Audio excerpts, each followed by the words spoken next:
avec un chiffre d'affaires de 5 milliards de dollars. Un grand n'est pas un petit. C'est parti. Faire confiance au processus et agir.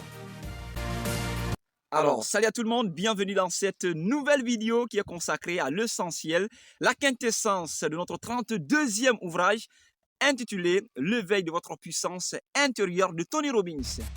Je rappelle d'ailleurs que c'est un Américain, un coach international qui a d'ailleurs coaché, bien sûr, il faut rappeler les présidents de la République tels que Nelson Mandela et pourquoi pas aussi Clinton.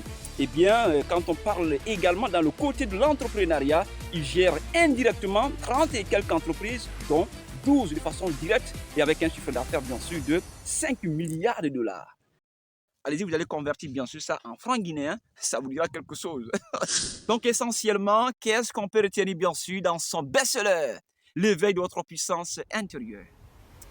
Eh bien les gars, c'est un livre qui repose essentiellement sur le pouvoir intérieur de chacun de nous. En lisant dans la pensée de l'auteur, on comprend exactement que chacun de nous a un potentiel, chacun de nous a un pouvoir, chacun de nous a ce qu'on appelle la puissance, le génie intérieur qui dort en lui. Mais le paradoxe, c'est que bon nombre de personnes ne connaissent pas où se trouve ce pouvoir. Donc pour l'auteur, et comme vous connaissez bien sûr sa pensée, il s'agit bien sûr de libérer ce pouvoir intérieur qui dort en nous. Pour Tony Robbins donc, tout commence quelque part. Et le point de départ, il faut comprendre son pouvoir. Certes, vous allez dire où on va trouver ce pouvoir. Écoutez, l'auteur nous dit que déjà, il y a un génie qui dort en nous. Ça veut dire qu'on ne peut pas chercher ça ailleurs. C'est en nous. Anglais. All I need is in me now. Tout ce dont j'ai besoin est en moi maintenant.